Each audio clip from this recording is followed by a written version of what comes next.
Hi guys, Christian Villasenor here, and I hope you saw my last video on a very simple rebar belt.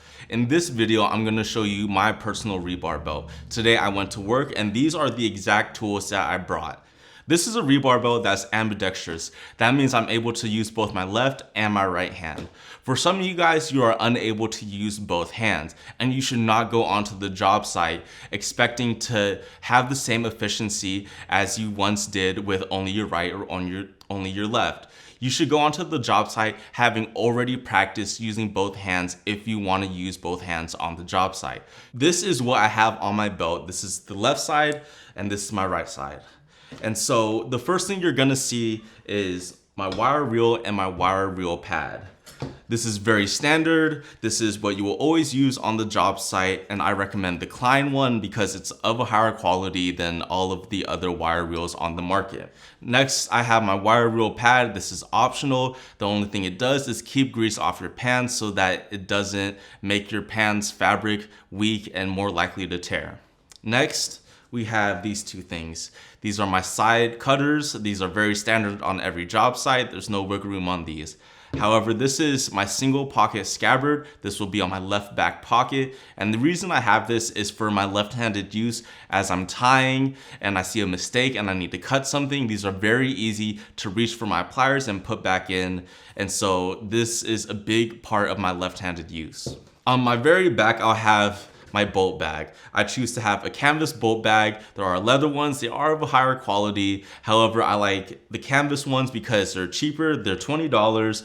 They typically hold more things and the hole stays open much better than leather bolt bags. And of course, inside your tape measure holder, you have your actual tape measure. You're gonna wanna invest in a good one because you want it to have a very long standout. This one can stand out about 14 feet before it actually breaks.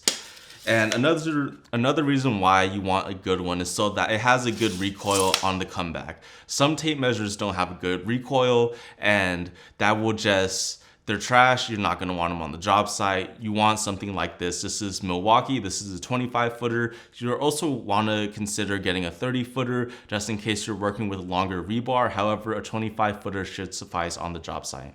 On my right side, I have my 4-pocket scabbard. This is what I like to use. Some people like a 5-pocket, some people like a 6-pocket. This is just what I prefer, and this is what I use on the job site. That 4-pocket scabbard holds these 4 things. First, my keel, which is a fancy way to say crayon. Next, that 4-pocket scabbard holds my pliers. This is your most important tool on the job site. You're gonna wanna make sure they have these oiled up, greased up, and without the spring on the inside because it will slow you down. My 4-pocket scabbard also holds my 6-foot folding ruler. This is not necessary on the job site. I believe it's not necessary. Some other foremen think it is, but if you have your tape measure, it's really not. It's only really for personal preference. I prefer to have it, so I keep it on me. And finally, in my 4-pocket scabbard, I have my 16-inch adjustable spud wrench. Now, in my last video, I had a 10-inch adjustable spud wrench. It's very light, and I recommended it over a 12-inch adjustable crescent wrench. However, this is much heavier than both, and because it's heavier, it's much easier to hit things with it. It is very long, so it gives you more leverage to pry things open. It has a fairly sharp edge, so you can stab things whenever you need to, and it's just a very useful tool on the job site. If you bring it on the job site, some people might make fun of you. However, some people might look at it and be like, huh, that's a very useful tool to have. So you should consider having a 16-inch adjustable spud wrench. And of course, on the job site, you're gonna wanna have your retractable knife.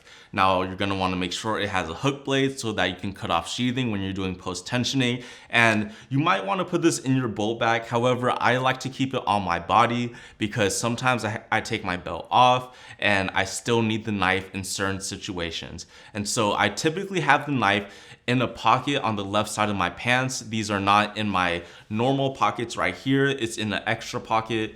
And you're gonna wanna consider having pants that have extra pockets when you go onto the job site. So one thing to remember about the harness is that you're gonna have to put the strap of the belt through certain loops. And when you put it through those loops, these extra attachments are gonna go with those loops. You're gonna go through one hole of the attachment, go through the loop of the belt, and throughout the other hole of the attachment. Another thing you're gonna wanna consider with your harness is that harnesses are not cheap. This one costs about $350, maybe $325, and if you can find one on OfferUp, on Amazon, that's a little bit cheaper than your store-bought ones, then go on and get that one. However, this is a very good harness for you to get. So this is my second configuration of my belt. Now the wire reel pad, my bolt bag, and my tape holder and my tape measure is standard, and I will always have that. However, the difference is in my 3-pocket scabbard, and the tool is held in my 4-pocket scabbard. In my 3-pocket scabbard, I have my side cutters, my 6-foot folding ruler, and my keel.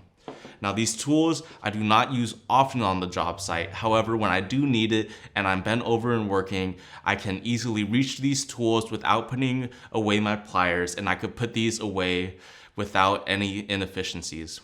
In my 4-pocket scabbard, I have 2 pliers. I have my speed ones. These are very standard, and you should use these for any single wire tie.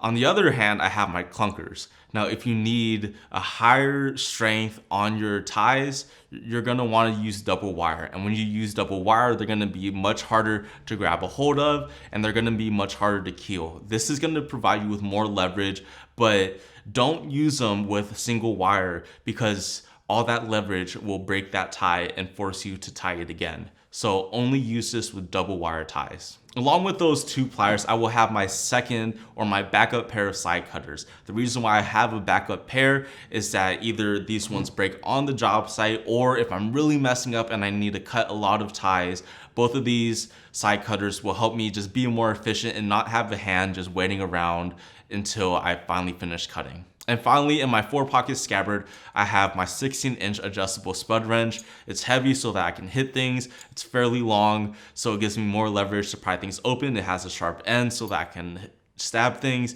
and it's just a very useful tool. So these 2 configurations are what I personally have on the job site. I will change them out depending on the situation. However, these 2 systems work for me as I'm able to use both my left and my right hand. If you're unable to use both hands, I do not recommend these configurations. You should first go home and practice and become more comfortable using both hands. Once you're able to do that, then you're able to go onto the job site and use these different systems. Remember, always stay efficient on the job site, be open to change. Thanks for clocking in.